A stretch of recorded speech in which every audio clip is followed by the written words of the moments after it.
திடீர் விசிட், திட்டமிட்ட ஸ்கெட்ச்.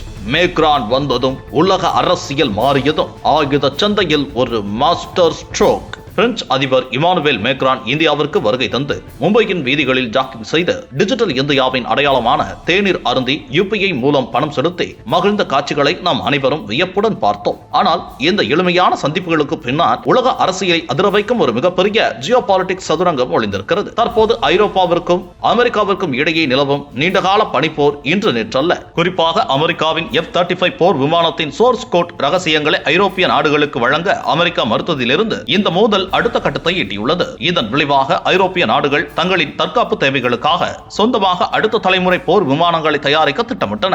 இதில் ஜெர்மனியும் பிரான்சும் இணைந்து உருவாக்கிய 100 பில்லியன் யூரோ மதிப்பிலான FCAS திட்டம் ஒருபுறமும், இங்கிலாந்து, இத்தாலி மற்றும் ஜப்பான் இணைந்த GCAP திட்டம் மறுபுறமும் வேகம் எடுத்தன. இருப்பினும் இங்கிலாந்தின் உள்நாட்டு அரசியல் மாற்றங்களாலும் தொழில்நுட்ப பகிர்வில் ஏற்பட்ட முரண்பாடுகளாலும் GCAP திட்டம் தடுமாறிய நிலையில் அதில் பாரதத்தை இணைக்க முயற்சிகள் நடந்தது. அதேபோல பிரான்சும் ஜெர்மனியும் இணைந்த FCAS திட்டத்திலும் முரண்பாடுகள் வெடித்தன.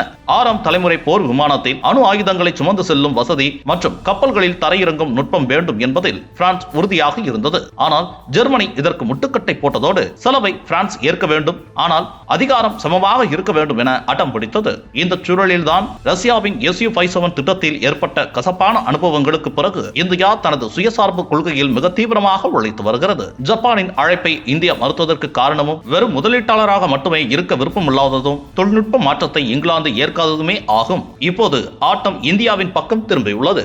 நிலத்திலும் நீரிலும் செயல்படக்கூடிய அணு ஆயுதங்களை ஏந்திச் செல்லும் வல்லமை கொண்ட ரஃபேல் விமானத்தின் அடுத்த கட்ட வளர்ச்சிக்காக பிரான்ஸ் தான் இன்று பாரதத்தை நாடி வந்துள்ளது. பல தசாப்தங்களாக ஆட்சி மாற்றங்களை கடந்து நிலைத்து நிற்கும் இந்தியா பிரான்ஸ் நட்பு ரஃபேல் உற்பத்தியில் 60% வரை மேக் இன் இந்தியா திட்டத்தின் கீழ் கொண்டு வரப்பட்டது மற்றும் AI ரேடார், ட்ரோன் போன்ற தொழில்நுட்பங்களில் இந்தியா படைத்துள்ள அசுர வளர்ச்சி ஆகியவை பாரதத்தை ஒரு தவிர்க்க முடியாத உலக சக்தியாக மாற்றியுள்ளது. குளோபல் சவுத் நாடுகளின் ராணுவ தேவைகளை பூர்த்தி செய்யும் மையமாக இந்தியா உருவெடுத்து வருவதும் பிரான்சுக்கு சாதகமான அம்சமாகும். என்ஜின் மற்றும் சோர்ஸ் கோட் விவகாரங்களில் இன்னும் சில ரகசிய பேச்சுவார்த்தைகள் திரைக்கு பின்னால் நடந்து கொண்டிருக்கலாம் என்றாலும் வல்லரசு நாடுகளை வியந்து பார்க்கும் வகையில் இந்தியாவின் ராணுவ மற்றும் ராஜதந்திர ஆதிக்கம் இன்று உலக அரங்கில் உயர்ந்து நிற்பது ஒவ்வொரு இந்தியனுக்கும் பெருமிதம் அளிக்கும் விஷயமாகும்.